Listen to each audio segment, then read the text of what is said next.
মাত্র 30 সেকেন্ডের মধ্যে এই একটা ইসিজি পেপার থেকে কিভাবে হার্ট রেট ক্যালকুলেশন করতে হয় সেটা আমরা আজকে দেখাবো। যারা জীবনে কখনো ইসিজি নিয়ে স্টাডিও করেন নাই তারাও আজকের এই ভিডিও দেখার পরে মাত্র 30 সেকেন্ডের মধ্যে হার্ট রেট ক্যালকুলেশন করতে পারবেন। তো চলুন শুরু করি। একটা ইসিজি পেপারের মধ্যে দুইটা ঘর থাকে, মানে স্কোয়ার থাকে। একটা হচ্ছে বিগ স্কোয়ার, এই যে এই স্কোয়ারগুলো দেখতে পাচ্ছেন এগুলো হচ্ছে একটা বিগ স্কোয়ার, যে একটা স্কোয়ার দুইটা স্কোয়ার, এগুলো হচ্ছে বিগ স্কোয়ার। বিগ স্কোয়ারের কত, 5 মিলিমিটার বাই 5 মিলিমিটার। ওকে, একটা বিগ স্কোয়ার পার হইতে ইসিজির সময় লাগে হচ্ছে 0.2 সেকেন্ড, 0.2 সেকেন্ড। তারপরে প্রত্যেকটা বিগ স্কোয়ারের মধ্যে আবার অনেকগুলো স্মল স্কোয়ার থাকে। এই যে প্রত্যেকটা বিগ স্কোয়ারের মধ্যে আপনারা দেখতে পাচ্ছেন অনেকগুলো স্মল স্কোয়ার, এই যে ছোটো ছোটো ছোটো ছোটো। তো এই প্রত্যেকটা স্মল স্কোয়ার হচ্ছে 1 mm বাই 1 mm। তো এই স্কোয়ারগুলো পার হইতে ইসিজি পেপারে লাগে 0.04 সেকেন্ড।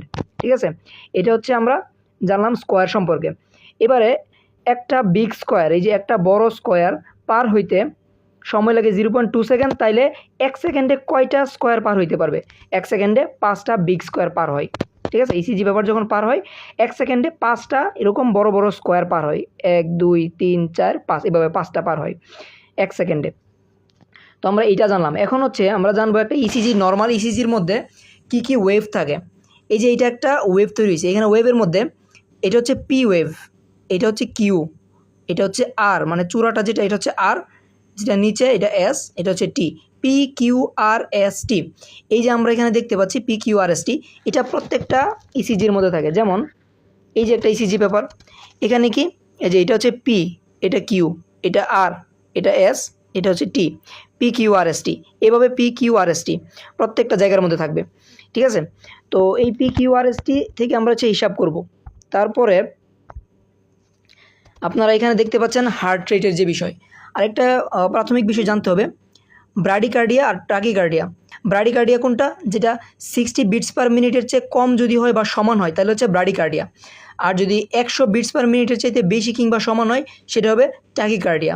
ঠিক আছে, এটা হচ্ছে হার্ট রেট থেকে। এখন আমরা চলুন একটা ফর্মুলা দেখে আসি।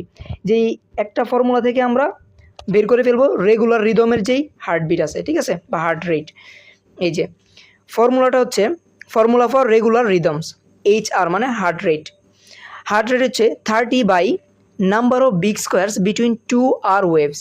মানে এই যে আপনারা এখানে ওয়েভ দেখতে পাচ্ছেন, প্রত্যেকটা চূড়া হচ্ছে কি আর, এই যে আর, এই যে একটা আর থেকে আরেকটা আরের যে দূরত্ব, এই দূরত্বের মাঝখানে কতটা বিগ স্কোয়ার, মানে একটা দুইটা তিনটা চারটা, একটা দুইটা তিনটা চারটা, তারপরে একটা দুইটা তিনটা চারটা, এভাবে কতটা স্কোয়ার এখানে পার হয়েছে বিগ স্কোয়ার, এটা হচ্ছে আমরা এখানে বলা হয়েছে number of big square between 2 আর, মানে দুইটা আরের মাঝখানে কতটা বিগ স্কোয়ার আছে।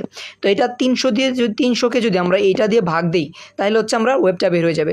ফর এক্সাম্পল 300 বাই 4, মানে একটা আর থেকে আরেকটা আরের মাঝখানে যেই চারটা যদি থাকে বিগ স্কোয়ার থাকে তাহলে হচ্ছে এটা 4 দিয়ে ভাগ হবে। ভাগ দিলে কত? 75 বিট পার মিনিট। তাহলে 75 বিট পার মিনিট কি ট্যাকিকার্ডিয়া না ব্রাডিকার্ডিয়া? এটা হচ্ছে নর্মাল। ঠিক আছে, এটা হচ্ছে নর্মাল।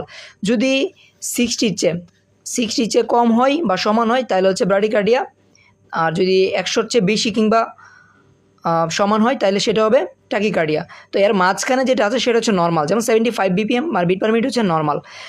তো এটা হচ্ছে রেগুলার রিদমের ক্ষেত্রে, যখন এই দূরত্ব সবগুলার সেম থাকে, মানে প্রত্যেকটা হচ্ছে 4 ঘর পর পর, মানে 4টা বিগ স্কোয়ার পর আরেকটা